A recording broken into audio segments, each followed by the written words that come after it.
하나님이 약속하신 복, 오늘 세 번째입니다. 예수님이 말씀하신 복, 이런 제목으로 말씀을 드립니다. 자, 우리 성도님들은 행복하고 복 중에서 하나를 선택을 하라고 하면 뭘 선택하시겠습니까? 행복을 선택하시겠습니까? 복을 선택하시겠습니까? 뭐 그게 그거 아닙니까? 그런 생각이 드실 수 있습니다. 그런데 엄밀히 보면 조금 다릅니다. 세상에서 이 행복과 복을 어떻게 이야기하는 것은요, 국어 사전을 보면 알 수 있습니다. 자, 여러분 성경 노트에 보시면 국어 사전을 보면요, 행복은 복된 좋은 운수, 이렇게 적혀 있습니다. 복은 삶에서 누리는 행운, 이렇게 나옵니다. 행복, 복, 행운, 운하고 관련지어서 이야기를 하는 것을 봅니다. 영어를 보겠습니다. 영어에서 행복은 해피니스입니다. 해피니스. 이 해피니스라는 단어는 happen이라는 동사에서 나왔습니다. 이 happen은 우연히 일어나다, 그런 의미가 있습니다. 그래서 영어 단어나 아니면 우리나라 국어 사전이나 행복이라는 것은요, 이 운하고 같이 이렇게 연결됩니다. 그래서 운이 좋다, 무슨 말입니까? 행복하다. 행복하다, 운이 좋다. 그런 어떤 말로 사람들이 이렇게 쓰고 있다는 것입니다. 그런데 영어에서 이 복이라는 단어가 조금 특이합니다. 영어에서 복은 blessing입니다. 보통 미국에서 God bless you 뭐 이런 표현을 씁니다. bless. 이 blessing이라는 단어는 bleed라는 단어에서 나왔어요. bleed라는 것은 피를 흘리다. 피를 흘리다라는 이런 의미에서 blessing이 나왔습니다. 피를 흘린다는 것은 희생, 헌신이라는 의미가 그 속에 있습니다. 희생을 통해서 얻는 것, 헌신을 통해서 얻는 좋은 것, 이게 바로 복입니다. 이 복을 알 수 있는 곳은 성경입니다. 예수님의 희생, 예수님의 피 흘리심을 통해서 사람들이 얻는 그 복, 이게 영어로 블레싱입니다. 자, 그러면 여러분 행복하고 복하고 둘 중에 어느 것 선택하시겠습니까? 자, 그러면 여러분 성경에는 이게 어떻게 나왔을까요? 우리가 중요한 건 성경입니다. 성경에 행복이라는 단어가 딱 4번 나옵니다. 제가 검색을 해보니까요, 신구약에서 행복이라는 우리나라 단어로 번역된 것은 딱 4번 나옵니다. 복이라는 단어는 많습니다. 근데 그 행복이라는 단어가 특별한 무슨 의미를 가지고 있지 않습니다. 그냥 복이라는 단어하고 같은 의미입니다. 자, 그러면 성경에서 말하는 복이 뭔가? 성경 사전에 보면요, 만족한 상태와 그에 따른 기쁨이라고 나옵니다. 만족 그리고 기쁨, 이것이 바로 성경에서 말하는 복입니다. 성경에 이런 복이 나오는데, 여러분 이 복은 어디서 오는 것입니까? 하나님께로부터 복이 오는 것입니다. 오늘 읽은 말씀에 하나님께 가까이함이 내게 복이라. 하나님은 복이십니다. 시편 다른 구절에 보면 하나님은 복이시라 하는 표현을 합니다. 하나님은 복이시기에 하나님께 가까이 가는 자는 복을 얻습니다. 복을 누립니다. 왜냐? 하나님이 복이시기 때문에. 신약에 오면 이 복은 예수님 안에 복을 의미합니다. 우리는 예수님 오신 이후에 믿는 성도들입니다. 예수님 안에서 얻는 복, 이게 바로 하나님께 가까이 하면서 얻는 복, 똑같은 복을 의미하는 것입니다. 복음서에 보면 예수님께서 복이 있다라는 표현을 종종 하시는 것을 봅니다. 복이 있다라는 표현을 많이 볼 수 있는 데가 팔복입니다. 심령이 가난한 자는 복이 있나니, 애통하는 자는 복이 있나니, 이런 식으로 복이 있다라는 표현을 예수님이 하셨습니다. 팔복은 제가 이전에 시리즈로 한번 한 적이 있고요, 또 나중에 언제 한번 제가 할 계획입니다. 팔복 이외에 주님께서 복이 있다라는 표현을 하신 것을 보는데, 그 중에 중요한 것 3가지를 오늘 제가 말씀을 드리겠습니다. 이것은 어떻게 보면 핵심입니다. 기독교의 핵심입니다. 이 복을 우리가 잘 알 필요가 있습니다. 이 복을 우리가 듣게 되면, 와, 내가 참 복 받았구나, 내가 복을 받은 사람이라는 것을 알게 되고, 세상에서 조금 뭔가 좀 부족해도 우리 하나님께 내가 이런 복을 받았다는 것을 생각하면요, 굉장히 힘을 얻을 수 있습니다. 여러분 오늘 말씀에 잘 들으셔서 정말 내가 복받은 사람이라는 것을 이 정체성을 좀 깊게 확인하시면 좋겠습니다. 자, 첫 번째입니다. 예수님을 바르게 아는 자는 복이 있는 자이다. 예수님께서 복이 있다라고 말씀하실 때 누구를 향해서 말씀하는가 하면 예수님을 바르게 아는 자입니다. 마태복음 16장 15절에서 17절 말씀, 자, 우리 같이 한 목소리 읽겠습니다. 시작. 너희는 나를 누구라 하느냐? 시몬 베드로가 대답하여 이르되 주는 그리스도시요 살아계신 하나님의 아들이시니이다. 예수께서 대답하여 이르시되 바 요나 시몬아, 내가 복이 있도다. 이를 내게 알게 한 이는 혈육이 아니요 하늘에 계신 내 아버지시니라. 예수님께서 제자들과 함께 빌립보 가이사랴 지방에 가셨습니다. 거기에서 제자들에게 물었습니다. 사람들은 나를 누구라 하느냐?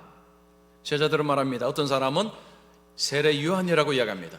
어떤 사람은 엘리야라고 이야기합니다. 어떤 사람은 예레미야나 선지자 중에 한 사람이라고 말합니다 라고 대답을 했습니다. 그때 예수님께서 너희는, 제자들입니다, 너희는 나를 누구라 하느냐 물으셨습니다. 예수님이 알고 싶은 것은 예수님을 따르는 제자들이 예수님을 어떻게 아는가, 예수님은 거기에 관심이 있었습니다. 그때 베드로가 저는 그리스도시요 살아계신 하나님의 아들이십니다 라고 대답을 했습니다. 그때 예수님께서 바요나 시몬아, 내가 복이 있도다. 예수님께서 베드로에게 내가 복이 있다라고 말씀하셨습니다. 예수님을 바르게 아는 자가 복이 있습니다. 왜 그렇습니까? 예수님을 바르게 알아야 영생 구원을 얻을 수 있기 때문입니다. 영생은 곧 유일하신 참 하나님과 그가 보내신 자 예수 그리스도를 아는 것이니이다. 요한복음 17장에 예수님께서 하신 말씀입니다. 영생이라는 것은 하나님 아버지와 예수 그리스도를 아는 자에게 오는 것입니다. 예수님을 알지 못하면 영생을 얻을 수가 없습니다. 구원을 얻을 수가 없습니다. 예수님을 어떻게 알아야 되는 것입니까? 예수님은 구약에서 약속하신 그 메시아로, 그리스도로 아는 것입니다. 그리고 하나님의 아들로 아는 것입니다. 하나님의 아들이라는 것은 하나님이라는 의미입니다. 예수님을 하나님으로 고백하는 것입니다. 예수님은 사람으로 오셨습니다. 유대인들에게 보이는 예수님은 사람이었습니다. 그런데 어떤 사람들은 그 예수님을 하나님으로 고백을 했습니다. 하나님께서 이 땅에 사람으로 오신 사건이 성육신 사건입니다. 예수님은 사람으로 오셨지만 하나님이십니다. 예수님이 왜 오셨습니까? 죄 문제 해결하러 오셨습니다. 인간의 죄를 씻기 위해서 예수님이 오셨습니다. 예수님께서 사역을 하시러 등장할 때에 세례 요한이 예수님을 향해서 소리쳤습니다. 보라, 세상 죄를 지고 가는 하나님의 어린 양이로다. 그렇게 외쳤습니다. 예수님을 향해서 세상 죄를 지고 가는 하나님의 어린 양이라고 했습니다. 이 어린 양이라는 의미가 무슨 의미입니까? 구약에 보면 이스라엘 백성들이 자신의 죄를 씻기 위해서 속죄 제물을 드립니다. 그 제물이 어린 양입니다. 예수님께서 이 땅에 오셨을 때 나는 섬김을 받으려 하러 오신 것이 아니고 섬기러 오셨다고 말씀합니다. 그리고 자신의 몸을 대속제물로 주시러 오셨다라고 말씀하셨습니다. 예수님은 죄 문제 해결하러 오셨습니다. 근데 이게 왜 그렇게 중요합니까? 죄는 하나님과 인간 사이를 깨트린 주범입니다. 죄는 하나님과 인간 사이를 떨어뜨린 주범입니다. 아담과 하와가 범죄하여서 하나님과 사이가 멀어졌습니다. 하나님께로 갈 수가 없습니다. 이 죄는 장벽입니다. 벽입니다. 이 죄 문제는 하나님께로 갈 수가 없습니다. 예수님께서 이 죄 문제 해결하러 오셨습니다. 아담의 후예들은 모두가 죄인으로 태어나고 죄를 계속해서 지으면서 살아갑니다. 눈덩이처럼 죄의 양은 불어납니다. 만약에 하나님께서 우리의 이 지금까지 죄를 한번 싹 다 보여주시면 여러분 어떠실 것 같습니까? 어떤 분이 이런 이야기 했습니다. 만약 하나님이 우리 죄 가운데 1%만이라도 직접 볼 수 있게 해주신다면 우리는 너무 놀라서 당장 숨이 끊어지게 될 것이다. 10%도 아닙니다. 단 1%만 보여주셔도 숨 쉬고 살 수가 없을 것 같습니다. 어떤 분은 그러죠. 내가 무슨 죄가 그리 많습니까? 그분은 자신의 지은 죄를 다 잊어버린 것이고, 그리고 또 하나의 문제가 있습니다. 무슨 죄를 지었는지를 모르고 있다는 것입니다. 전도 여왕의 전도 레시피라는 책이 있습니다. 이 책은 어느 교회 권사님이 쓴 책입니다. 그분의 전도의 자기의 경험을 그 책에 기록을 하고 있습니다. 어느 날 이 권사님이 이제 전도를 하는데 이렇게 합니다. 하나님은 우리를 사랑하십니다. 그러나 인간은 죄를 지어서 영원한 죽음에 이를 수밖에 없습니다. 예수님이 오셔서 십자가에 죽으심으로 우리의 죄를 씻어 주시고 예수님은 부활하셨습니다. 선생님이 예수님을 믿으면 구원을 받습니다. 영생을 얻습니다. 근데 그 듣는 분이 아무런 감정의 변화가 없었습니다.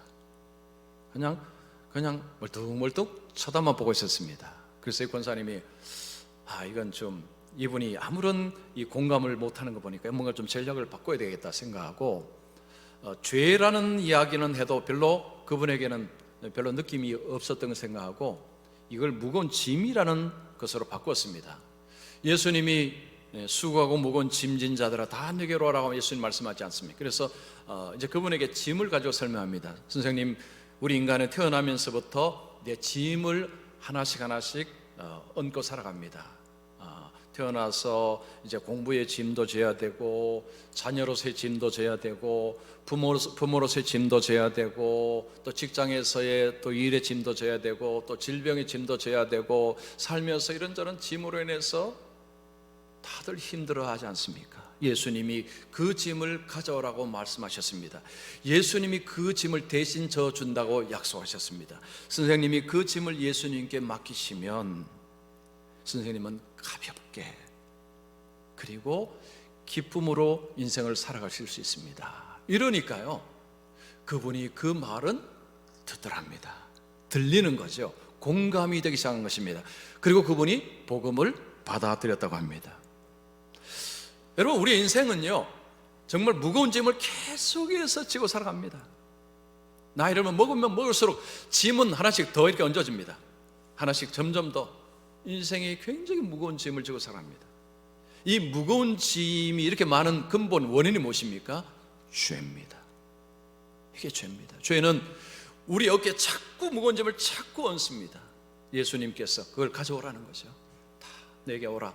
예수님은 우리의 죄 문제, 인생의 짐을 예수님은 져주신다고 약속하셨습니다.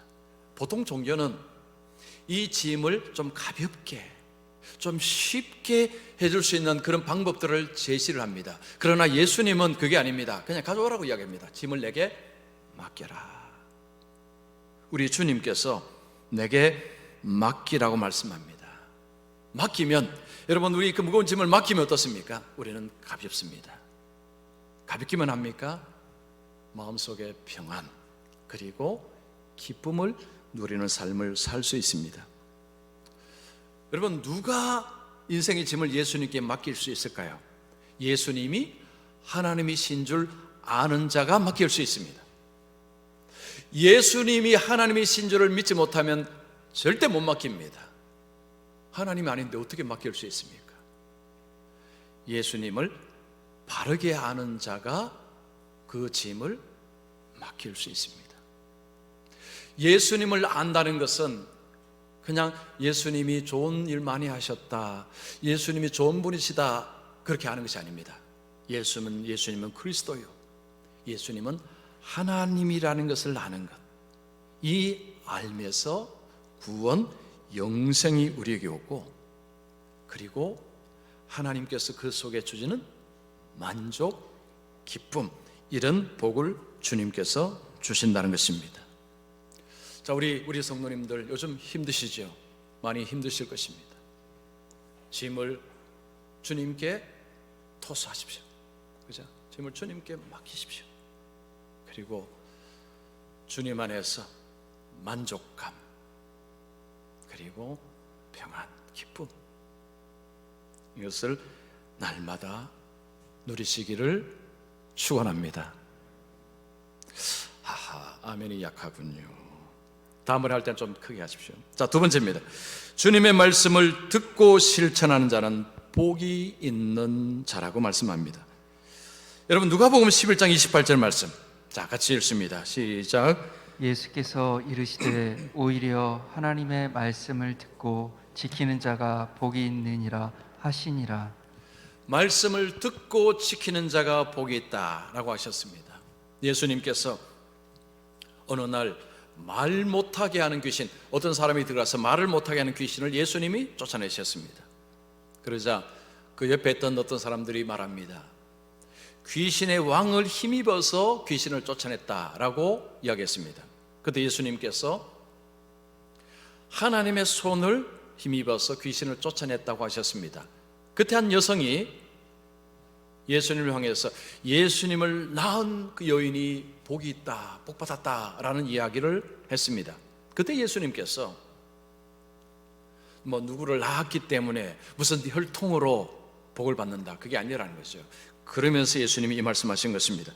하나님의 말씀을 듣고 지키는 자가 복이 있다라고 말씀을 하신 것입니다. 말씀을 듣고 말씀을 지키는 자가 복이 있다, 이건 어떻게 이해를 해야 될까요? 자, 이 말씀을 이해할 수 있는 도움을 주는 말씀이 야고보서 1장 25절 말씀입니다. 자, 이 말씀 우리 같이 읽습니다. 시작. 자유롭게 하는 온전한 율법을 들여다보고 있는 자는 듣고 잊어버리는 자가 아니요 실천하는 자니 이 사람은 그 행하는 일에 복을 받으리라. 율법을 들여다보고 듣고 잊어버리는 자가 아니요 실천하는 자니, 중요한 표현은 그 행하는 일에 복을 받는다라고 이야기합니다. 하나님의 말씀을 순종하면 재물의 복, 건강의 복, 출세의 복, 성공의 복 받는다는 이야기 아닙니다. 그게 아니고 하나님의 말씀을 듣고 말씀을 실천하는 과정 속에서 복을 받는다는 거죠. 그 복은 바로 주님 안에서의 만족함, 주님 안에서의 기쁨, 이런 것들을 얻는다는 것입니다. 자, 우리가 하나님의 말씀을 지킨다라는 표현을 쓰면 뭔가가 이렇게 손에 잘 안 잡힙니다. 이렇게 순종이라는 어떤 말을 들으면 왠지 우리가 이렇게 작아집니다. 왜냐하면 우리는 순종을 잘 못하기 때문입니다. 우리는 순종을 잘하는 사람들이 아닙니다. 그래서 이 순종이라는 말만 들으면 왠지 그냥 작아집니다. 왠지 부끄러워지고 고개를 막 들지도 못하겠고 그렇습니다. 여러분, 성경에서 이 순종이라는 표현을 쓰는 가운데서 순종이라는 그 단어만 들으면 이거 잘못하면 율법주의 순종으로 가기 쉽습니다. 그래서 순종이라는 말 앞에 이 단어를 꼭 붙이고 순종을 말씀하십시오. 그 단어는 믿음입니다.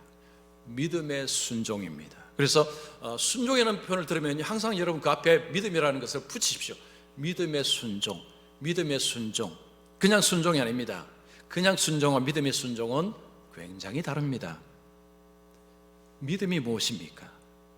믿음이 없이는 하나님을 기쁘시게 하지 못하나니, 히브리서 11장에 나오는 말씀입니다.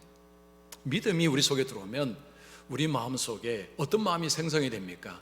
하나님을 기쁘시게 하고 싶다, 우리 하나님을 기쁘게 해드리고 싶다라는 마음이 생성이 됩니다. 그래서 믿음이 내 속에 있는지 없는지를 확인하는 법은 그 마음을 들여다보면 됩니다. 정말로 내가 하나님을 기쁘시게 하는 마음이 있는가, 이걸 보면 내가 믿음이 있구나 알 수 있습니다. 하나님을 기쁘시게 하는 마음으로 하나님의 말씀을 듣고 이렇게 살아갈 때 거기에서 순종이라는 것이 이제 따라 나오는 것입니다. 자, 우리는 순종하면 예배 드리고 뭐 헌금하고 봉사하고 주로 이것만 많이 생각합니다. 그런데 물론 그죠, 순종하는 가운데 우리가 예배하고 뭐 봉사하고 헌금합니다. 그런데 이 차원을 넘어갑니다. 즉 주의를 넘어갑니다. 우리가 평상시의 삶 속에, 일상생활 속에서, 여러분 직장에서, 가정에서 이 삶을 살아나가야 됩니다. 그럴 때 그 삶 속에서 복을 받는다는 거죠. 그 복이 뭐라고 했습니까? 하나님 주시는 만족함, 그리고 기쁨, 여기다가 좀 더 표현을 하자면 하나님이 주시는 치유, 회복. 이 치유와 회복이 있었어야 만족이 있고 기쁨이 있습니다. 말씀을 따라 사는 가운데서 그 복을 체험을 한다는 것입니다. 제가 지난주에 그 소설을 한 권 읽었습니다. 요즘 서점에서 잘 나가는 소설입니다. 불편한 편의점. 혹시 읽어보신 분 계십니까? 자, 불편한 편의점 요즘 핫한 책입니다. 저는 사실 소설은 제가 거의 읽지 않는데 친구 목사가 김 목사 이거 꼭 읽어봐. 그래서 제가 그 책을 지난주에 읽었습니다. 제가 그 책 읽으면서요 얼마나 감동을 받은지 모릅니다. 그 기독교 뭐 소설이 아닙니다. 여러분 요즘 마음이 조금 좀 메마르다. 꼭 사서 꼭 읽어보십시오. 그냥 읽으시면 3시간만 쭉 다 읽습니다. 이 소설에 뭐 주인공이라면 주인공이 등장하는데 이분은 어느 교회 권사님입니다. 권사님이 주인공입니다. 이 책을 쓴 분은 제가 보기엔 기독교인 같지는 않습니다. 근데 어쨌든 이 권사님이 주인인데 이분이 교사를 하다 퇴직을 하고 편의점을 운영을 합니다. 이 편의점은 장사가 잘 안 됩니다. 그런데도 이 권사님은 편의점을 꾸역꾸역 끌고 나갑니다. 권사님에게 아들이 있습니다. 아들은 엄마에게 말합니다. 엄마, 그 장사 안 되는 편의점 좀 팔고 내 좀 사업 자금 좀 대줘라고 이야기할 때 엄마는 말합니다. 그럴 수 없다. 여기에서 일하는 사람들, 그들이 여기에서 이렇게 생계를 얻는 거죠. 도움을 받는 것입니다. 그래서 이분은 일하는 분들의 생계를 책임져주는 그런 책임감을 가지고 편의점을 운영합니다. 이분이 어느 날 이제 지방으로 가려고 서울역에 갔다가 지갑을 잃어버립니다. 그 지갑을 노숙자 한 분이 찾아서 이분에게 이제 전달해 줍니다. 이 권사님이 그 노숙자를 통해 지갑을 받고는 너무 고마워서 그 노숙자를 자기 이 편의점을 데려갑니다. 그 편의점이 서울역 근처에 있었습니다. 그리고 거기 가서 따뜻한 도시락을 먹도록 합니다. 그리고 그 정도가 아니고 매일 와서 도시락을 먹도록 했습니다. 그리고 직원들에게 이분이 오면 그냥 공짜로 도시락을 매일 드리라 라고 했습니다. 그러니까 직원들이 입이 막 나옵니다. 아니 사장님, 저렇게 냄새도 많이 나고 저런 분이 오시면 손님 오다가 다 도망가겠습니다. 그런 이야기입니다. 그러면 안 된다. 저분 불쌍한 분, 저분 왔어, 여기 와서 제대로 먹을 수 있다. 이러면서 이제 그분이 매일매일 와서 거기서 음식을 먹습니다. 그러다가 그 편의점에서 일하는 분이 한 분이 이제 그만두게 되고 그 노숙자에게 그 직원으로 채용을 합니다. 일자리를 준 것입니다. 옷도 남루하고 뭐 술도 먹고 이런 분을 일자리를 주고 미리 돈을 줘서 깨끗하게 하고 옷도 새로 입고 그렇게 하도록 합니다. 근데 이분이 그 편의점에서 일을 하면서 사람이 치유가 됩니다. 회복이 됩니다. 이분이 전직 의사입니다. 의사. 근데 하여튼 무슨 일로 이제 그냥 노숙자 생활한 거 술 먹고 이렇게 되면 망가졌는데 거기서 이분이 회복이 됩니다. 그 다른 직원들은 이 노숙자를 또 그 일을 맡겠다고 해서 전부 다 입이 막 이렇게 나오고 가는데 나중에 어떤 일이 벌어졌냐 하면 이분이 회복이 되면서 다른 분들을 이렇게 도와주고 다른 분들을 회복해 하는데 더 도움을 줍니다. 그리고 편의점에 물건 사러 온 사람들 뭐 이런 사람도 도와주고 그분이 자기가 회복되면서 다른 사람을 섬기고 도와주는 일이 벌어지는데 나중에 이제 이분이 회복되고 그 사장님의 그 도움을 입어서 자기가 회복되니까 자기도 이제는 의사로서 봉사하며 살겠다고 하고 대구에 있는 이제 부인과 자식에게로 이제 가보겠다고 하고 이제 서울역에서 헤어집니다. 이 마지막에 표현이 감동적입니다. 거기 보면 이 노숙자, 전직 노숙자가 그 사장님, 권사님을 보면서 이런 표현을 합니다. 사장님이야말로 자신이 믿는 신을 닮은 사람인가 보다. 이 전직 노숙자가 자기를 도와준 그 사장님 보면서 저분은 진짜 자기를 믿는 신을 닮은 사람이다. 여러분, 안 믿는 사람이 그런 이야기 했을 때 이거는 보통 칭찬 아닙니다. 그리고 마지막으로 말합니다. 사장님, 죽어야 될 놈을 살려주셨습니다. 죽어야 될 놈을 사장님이 나를 살려주셨습니다 하고 이제 헤어집니다. 저는 이 소설 보면서 정말 제가 너무 이제 감동을 참 많이 받았습니다. 세상에 필요한 그리스도인은 이런 모습이 아닌가라고 생각합니다. 세상 속에 들어가서 다른 사람을 회복시켜주는 일에, 거기서는 기독교책이 아니기 때문에 전도하고 이런 것은 없습니다. 그러나 한 사람을 회복시켜주고 그 안에는 그 회복 이야기가 계속 나옵니다. 자, 그런 것을 보면서 우리 그리스도인이 세상을 살아갈 때 바로 주님이 하신 그 역할을 하는 것, 이게 주님이 원하시는 것이 아닌가. 주님은 세상에 있는 사람들을 불러 모으십니다. 그래서 예배자로 살게 하십니다. 그리고 세상으로 파송하십니다. 주님을 닮은 자로 살라는 것입니다. 주님이 하신 것처럼 치유하고 회복하는 일에 주님이 하신 것처럼 그 일을 하도록 하나님이 세상으로 보내고 계십니다. 우리가 이 일을 한다는 것은 이거 사실 쉬운 일이 아닙니다. 먼저 우리에게 필요한 게 뭘까요? 하나님의 말씀을 듣는 것입니다. 말씀을 듣고 실천하는 것입니다. 그럼 먼저 들어야 됩니다. 말씀이 우리 속에 들어오면 우리의 사고를 바꿉니다. 어떤 심리학자가 이런 표현을 썼습니다. 행동은 생각을 따라간다. 행동은 생각의 대변인이다. 사람이 어떤 행동을 할 때는요, 생각이 있기 때문에 행동을 한다는 것입니다. 아무 생각 없는 사람은 행동하지 않습니다. 생각이 바뀌면 행동이 바뀝니다. 주님의 말씀이 우리 속에 들어와서 우리가 주님의 말씀을 우리 마음속에 받아들일 때에 우리의 생각을 바꿉니다. 그러면 우리의 행동이 변화가 일어납니다. 하나님의 말씀을 따라서 우리가 살아가는 그 속에서 뭘 얻습니까? 만족감, 그리고 기쁨. 근데 그 전에 뭐가 일어나느냐 하면 내 속에 치유, 내 속에서 회복이 일어납니다.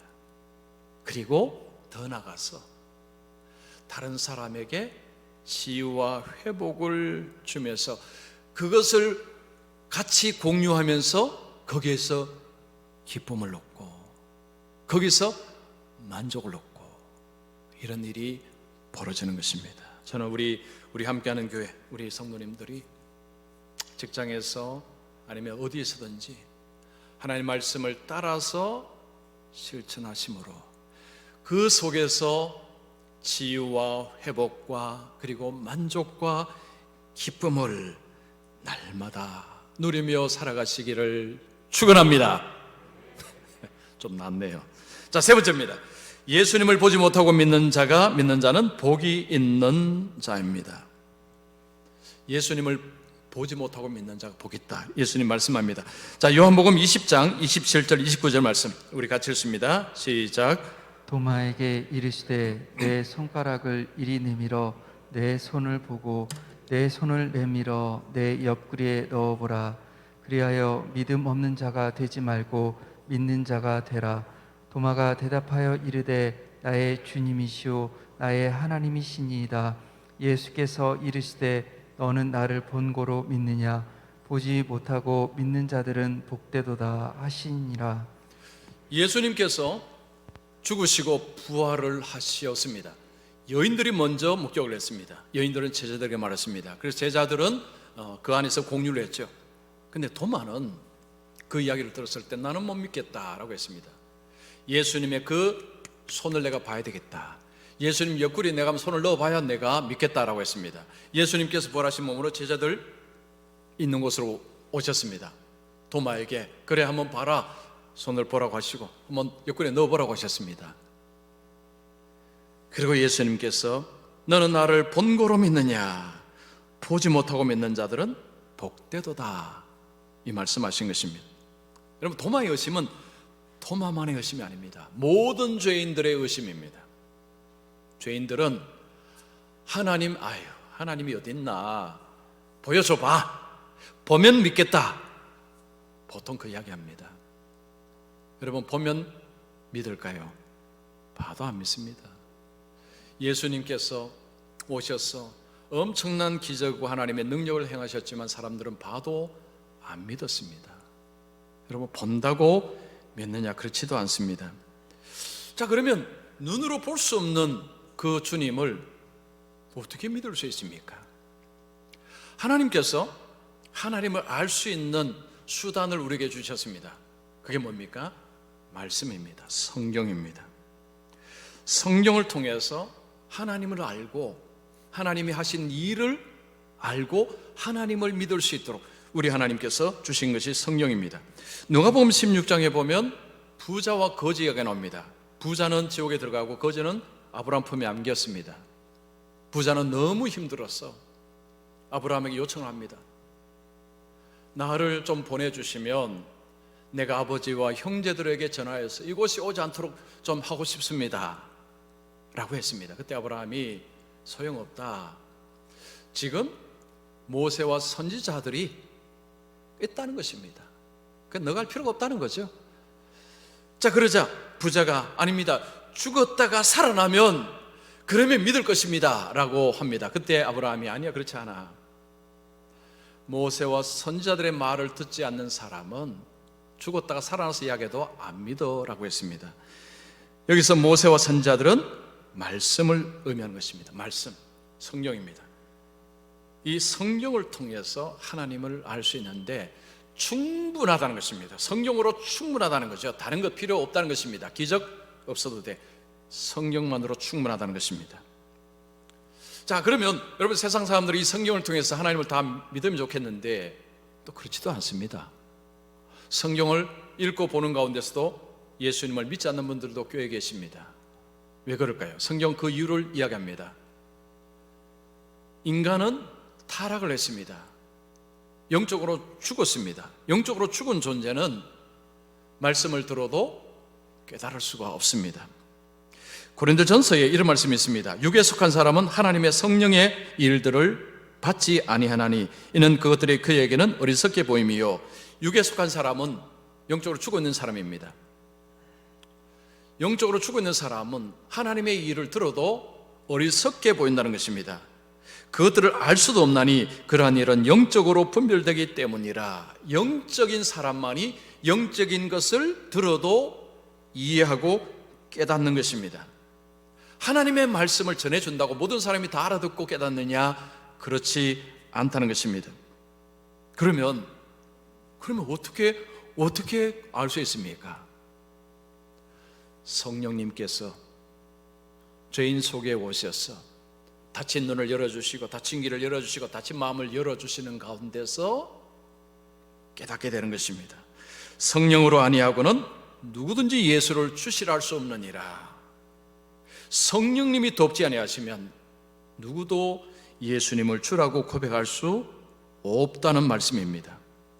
성령께서 한 사람의 속에서 은혜를 베푸시고 역사하시고 하심을 통해서 말씀을 들으니 그 말씀이 들려지고 이해가 되고 감동이 되고 눈물이 나오는 이런 역사가 일어난다는 것입니다. 우리나라에 기독교가 들어와서 엄청나게 성장하는 이런 사례가 사실은 거의 없습니다. 우리나라 경제 성장도 뭐 엄청난 사례지만 기독교의 성장 사례도요, 이거는 어마어마한 이 역사를 이룬 나라가 우리 대한민국입니다. 근데 어떻게 이렇게 되었느냐? 초기에 이 기독교가 들어왔을 때요, 우리나라 선교의 특이점이 하나가 있습니다. 우리나라 사람들이 성경을 매우 사랑했습니다. 그래서 60년대까지만 해도 이 사경회가 많았습니다. 사경회는 부흥회하고 좀 다릅니다. 성령을 가르치고 배우는 것이 사경회였습니다. 새벽, 오후, 저녁 일주일 내도록 이 사경회를 했습니다. 말씀을 배우는데 정말로 힘을 썼습니다. 교회가 덧늘이 서가고 교회가 자라가고 이제 복음이 전파되는 이런 엄청난 일들이 대한민국 땅에서 일어날 수가 있었던 것입니다. 눈으로 볼 수 없는 예수님을 어떻게 믿을 수 있느냐? 성령님께서 우리를 도우셨기 때문입니다. 우리 성도님들이 어떻게 예수님을 믿게 되었느냐? 어떻게 이 말씀을 들을 때 이 말씀이 은혜의 말씀이다, 이 말씀이 참 좋다 느껴질 수 있는 그 이유는 성령님이 우리 성도님들 마음속에서 은혜를 주시고 역사를 하셨기 때문입니다. 이것이 큰 복을 받았다는 증거입니다. 증거. 제가 종종 자주 말씀드리죠. 예수 믿는 것은 기적이다. 사람이 자연적인 능력으로 예수를 믿을 수가 없습니다. 눈에 보이지 않는 예수님을 절대 믿을 수 없습니다. 그 눈에 보이지 않는 예수님을 믿을 수 있는 것은 성령님께서 은혜를 베푸시고 하나님의 선택하심과 성령의 역사를 통해서 우리가 주님을 알고 섬길 수 있게 되는 것입니다. 그래서 보지 못하는 그 예수님을 믿는다는 것 자체는 그 자체가 이미 복이고, 그 주님을 믿는 가운데서 뭘 주십니까? 우리 속에 만족과 치유, 회복, 기쁨 이런 것들을 우리에게 주시니 복을 계속해서 받고 살아나갈 수가 있는 것입니다. 자, 오늘 제가 세 가지를 말씀드립니다. 한번 정리해 보겠습니다. 자, 어떤 사람이 복이 있다고 했습니까? 첫 번째, 예수님을 바르게 아는 자가. 여러분, 예수님을 바르게 아십니까? 네. 그럼 복을 받으신 분들입니다. 자, 두 번째는 말씀을 듣고 말씀을 실천하는 자가 복이 있다고 했습니다. 마음속에 하나님을 기쁘시게 하고 하나님의 말씀을 따라 살려고 하십니까? 예, 복을 받으셨습니다. 그리고 예수님 눈에 안 보셨습니다. 못 보셨습니다. 근데도 예수님을 믿습니다. 믿으시죠? 네. 우리 성도님들 복을 무시하게 받으신 것입니다. 어마어마하게 받으신 것입니다. 엄청나게 받으신 것입니다. 이것을 아는 것이 또 복입니다. 이걸 아는 게 복입니다. 그래서 제가 지금 복 시리즈로 말씀드리니까 세상 사람들이 볼 때 하고 완전히 이게 뭐 복이야 할 수 있는 복. 근데 이게 진짜 하나님이 우리에게 주시는 복이라는 것입니다. 그래서 하나님이 참 이런 복을 주셨다라는 것을 우리 성도님들이 늘 가슴에 이렇게 감사하고요. 그래서 이 복은 그냥 한 번쯤 끝나는 것이 아닙니다. 날마다 하나님 주시는 것입니다. 그래서 날마다 주님 안에서 만족하고 또 평안하고 또 주님 안에서 기뻐하셨어. 그래서 날마다 주님으로 인해서 주시는 그 복이 넘치는 그런 삶을 살아가시기를 축원합니다.